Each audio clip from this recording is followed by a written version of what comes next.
Now all the Congress people are releasing their threatening phone calls, which I find very entertaining. Right. Well, and what I wanted to talk about is the way the way the news is reporting this. Which I don't blame politicians for being politicians. That's what they are. You knew it was a snake when you picked it up. Yep. But the media, what they're doing with this is quite amazing.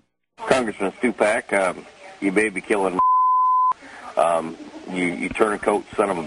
I hope you bleed out your ass, got cancer, and die. Ah, that's right. That's rough. Boy, that is rough, my friend. Hell of a thing to wish. That is rough. He had a particular sort of cancer in mind, which was interesting. The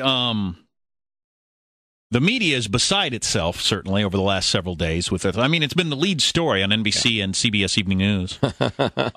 These threats, and then just talks about, with various psychologists and university professors and historians about the amount of hate in the air and what is going on and how out of control society seems to be. Yeah. My favorite one that I heard, and now that the Republicans are releasing theirs, it seems to have taken a lot of the fizzle out of the whole thing. Yeah, because it kind of screwed up the narrative. Yeah. But therefore, conflict is just entertaining. Sure. Just go with that. Sure, and you got to admit, I mean, we played these phone calls a ton.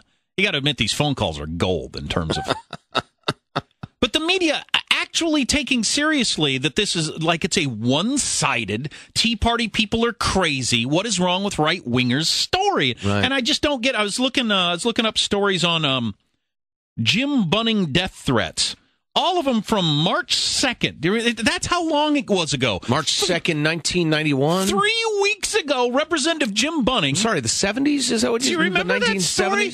Jim Bunning, the Republican that wouldn't vote for extending unemployment benefits. Right. And they had the same sized cuts. And he held out and got death threats. And that was like put into the paragraph of the story as and also he's now getting death threats in other news. That's how much attention it got. Right. He got death threats. He got personal death threats over that. Yep. Now, either it's a big deal or it's not. Either you ignore them all because it's probably a kook and it's never going to happen, which is probably the way you ought to go. Mm-hmm. Or you report them all breathlessly like the world's about to come to an end. But you can't just choose one side or the other.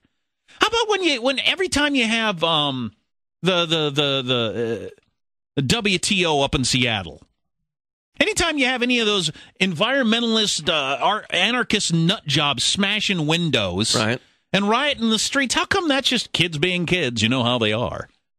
Well, that's the point I was trying to make yesterday, that the specific strategy, as discussed in conference rooms and focus grouped and all right now, is to discredit conservatives, particularly the Tea Party movement, as racists and angry. They're just angry. They're angry racists. Their racism has made them angry, et cetera, et cetera. That's the specific strategy. So with apologies, when I hear a bunch of angry Tea Partiers called a congressman the N-bomb the other day, I think, okay, there's the wheelhouse right there. That's the strategy. You can't listen with an open heart. You just can't. But here's my favorite one. This story came out, I think it was on Tuesday. This was the representative that had voted. He's a Democrat, and he had voted for the health care bill. And somebody had released his address. Ah, yes. But it ended up being his brother's house. Somebody, depending on the story you hear, and my wife and I have heard various versions of this. We've been laughing about this for several days. Now, this is interesting because I heard one particular version, so I want to hear this. You hear vandalized his home. Okay, that could be anything. Severed a gas line to his home. Wow. Disconnected a gas line to his home. Disconnected, different than severed.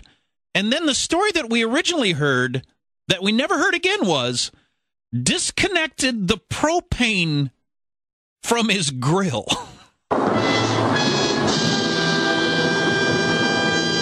So this poor man... This poor innocent man would be standing there with raw hamburger on his grill for hours, flipping it again, saying, how long are these burgers going to take? I'm sorry, honey, few more minutes. Police investigated, and it was reported that the propane had been disconnected from his grill. That's the way they reported it on CBS News. I think it was Tuesday night. So, and my wife and I were saying... They disconnected his gas line. My wife severed the gas line at the home, which is technically accurate. Severed the gas line at the home. But what it was disconnected the propane line to the grill. Now, are you talking about just that white tank. They unscrewed that little thing. Well, that's accurate in the same way me calling myself a professional golfer is accurate, because occasionally I win a bet. And I'm just wondering if, this being the time of year it is in the spring, he disconnected it last year and, forgot. That's probably right. I think that's what happened. Yeah. You go out to grill and, hey, did I disconnect that last year? You are dry shaving. I am not freaking kidding. You are dry shaving us all. My wife and I have been laughing at that story for days because of the way it's being. We just saw the original report by accident for some reason. Yeah. Disconnected the propane on the grill, turned into vandalized the home just in general, or severed a gas line. So you're picturing like his PG&E line is now routed through the window, and they're just waiting for the children to flip on the light switch, and then that son of a bitch, he'll be blown sky high with his little children and his wife, because that's what we want, because we're crazy right-wingers. I don't know what the true story is. I just know that they rendered his grill inoperable until he screws it back together. And now you have to plug it back in. Well, I've never seen such anger. I mean, compared to, I don't know, police dogs attacking civil rights marchers, or William Ayers and his buddies blowing up police cars in the 70s. These are ugly times, Jack.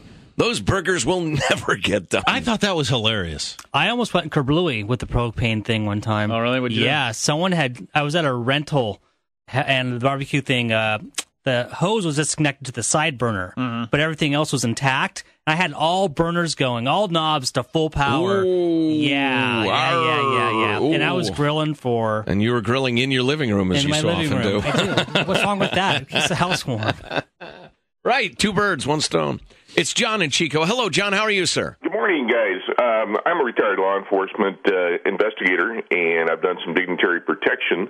And I can tell you that one of the litmus tests for determining if a threat is real or not is the prudent man rule. We use a lot of this, in criminal cases in court.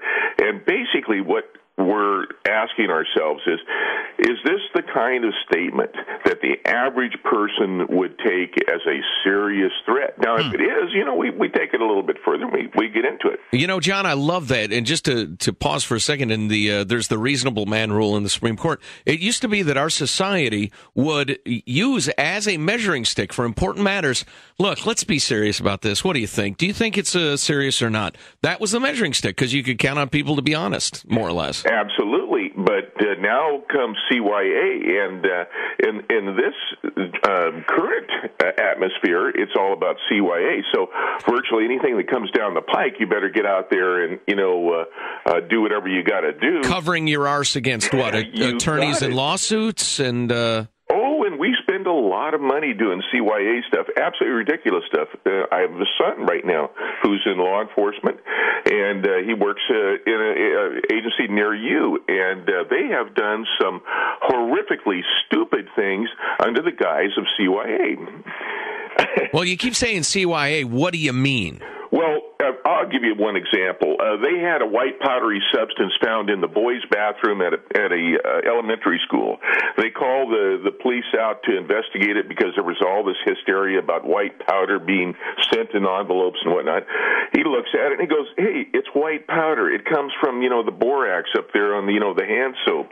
Let's get real." No, that wasn't good enough. The next thing they had a hazmat team come out, and they spent about $10,000 to call these guys out to say, "No, it's just soap from one of the kids, and he took too much and he dumped it on the sink." This is getting ludicrous. Boy, John, that's great. Thanks for the call. Appreciate it. There's a soap dispenser with powdered soap. There's a white powder below it, and we spend $10,000 on a hazmat team because, well, if something does go wrong, there'll be lawsuits, I'll lose my job, etc., and it's not my money anyway, so $10,000 for the hazmat team. Fabulous. Me personally, threat of somebody calling saying I'm going to shoot you, I worry about. Somebody sending an envelope with white powder, I'm not that concerned that you have weaponized anthrax. Not so much. Seems to be almost impossible to own. Pretty easy to get baby powder, though. That's pretty easy. Got a report coming up. I think it should be you should have to show your driver's license. We got a report coming up on something that's in the health care bill you may not have heard of. I haven't heard this either. I don't even know if I can believe this. Could be expensive. Stay tuned. You're listening to the Armstrong and Getty Show.